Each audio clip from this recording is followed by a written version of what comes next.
and gentlemen, we now present George Edwards in Dr. Jekyll and Mr. Hyde.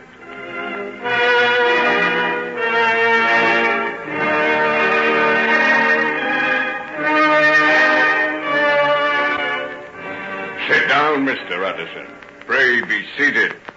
It isn't often we have visitors, is it, Hetty, my dear? Well, you won't be wanting me to help you entertain him. I think I'll go. Yes, it might be just as well. Some of the things that Mr. Utterson and I will have to talk about will be rather of a confidential nature. All right. You'll find me upstairs if you want me. And now, Mr. Utterson, perhaps you'll be good enough to tell me what it is that brought you down to my rather secluded residence? I came on behalf of my client, Mr. Randolph Winter. Ah, yes. The gentleman with the model housing scheme. I think I have given my reply in unmistakable terms to his proposals. I'll admit I was glad of an excuse to come down to your place. I wanted to see you. Good. Now we're getting somewhere. And the reason you wanted to see me was to try and ferret out what connection I had with Henry Jekyll. Wasn't that it? It was. You were wasting your time with Hetty. She knows no more about that than you do. Though the things she could have told you about Henry. What do you mean? You want the full, unvarnished story of Henry Jekyll? Of course I do. Because you don't want him to marry your daughter, isn't that it? Never mind my reasons. Isn't that it? Answer me! Yes, that's it, if you want to know. I want the truth. You want the truth from me? I demand it from you. Very well, then. I have never wanted my daughter to marry him, and if you put me in possession of sufficient evidence to make it impossible, I shall consider myself as being in your debt. My debt? Oh, that's good, that is. Well, please, go on. This interview is painful, and I want to have done with it. First, we will finish with Hetty. As I was saying, he accidentally found her again. He was horrified to see what she'd become, and he took her away with him out of the place she worked in. He took her to the building at the back of his father's house. He calls it his laboratory. What? He had a girl there? Oh, but only for a very brief time. Henry was entirely blameless on this occasion. Believing that the main house was deserted, he went into it to get food and clothes for his protege. It was about 2:00 in the morning, remember? And while he was groping his way in the dark, who should surprise him but his father? The old man had unexpectedly come up to London from his country house. Yes, go on. Picture Henry's dilemma. There he was, with Hetty waiting for him in the laboratory. And his father, asking what he was doing, wandering round the house like a thief at such an hour of the night.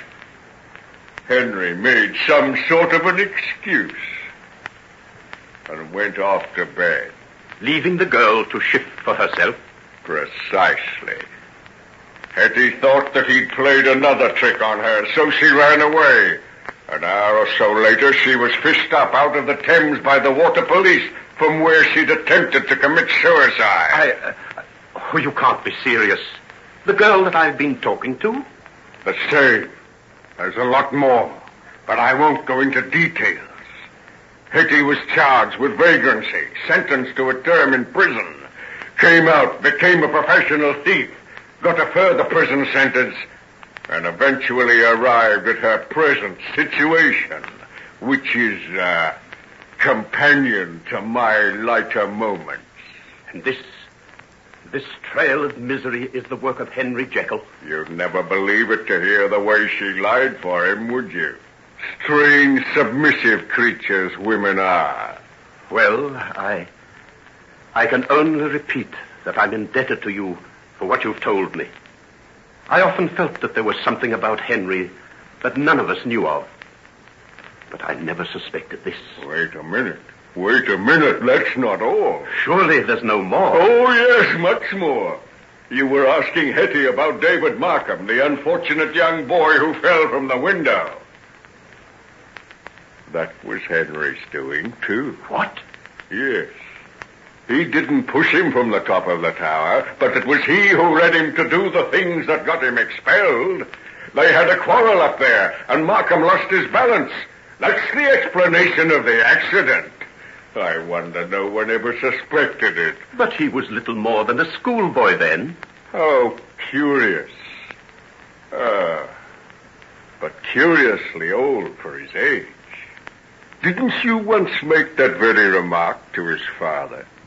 How do you know these things? I told you Henry and I are twin souls. When you first said that, I thought you were joking. Now you begin to think there may be some truth in it. And I'm not a very pleasant specimen for a man to claim affinity with, am I? At least you look what you are. And Henry, with his pale, fine face and sensitive manner, looks something of a saint. Two halves of a single whole, Mr. Utterson. You're talking riddles, but that's unimportant. Unimportant? You never made a greater mistake in all your life.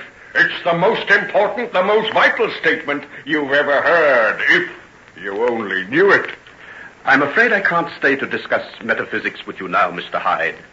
What you've told me has been such a shock that I'll ask you to excuse me. So that you can go and break the news to Margaret and postpone the wedding once again? Oh, it won't be mere postponement. This time, will it? After what you have told me, she will marry that man only over my dead body. That's precisely what she's going to do. She's going to marry him over your dead body. Well, what's the matter with you? Have you suddenly gone mad? Why have you shut the door? So that I can lock it. There! Now it's done. We're shut in here alone. Just you and I. Let me out. What sort of madness is this? I told you too much knowledge of a certain kind is dangerous, didn't I? Oh, no. You needn't go casting wild looks at the windows. The shutters are barred on the outside. I demand that you open that door and let me go. I've been waiting for this moment far too long. I've thought of it for years. I began to hate you, I think, when I was still a child. I hated the way you looked at me. Curiously, as though I was some sort of specimen impaled on a pin. You were wondering then what manner of creature I was. What are you talking about? When did I ever see you before the night you struck the child down in the street? And then when I heard you give your reasons why Margaret shouldn't marry me... Marry you? In heaven's name, what are you raving about? Haven't you realized? Don't you see who I am? I know that you're a maniac. But you don't know that I am Henry Jekyll. You're what? Henry Jekyll!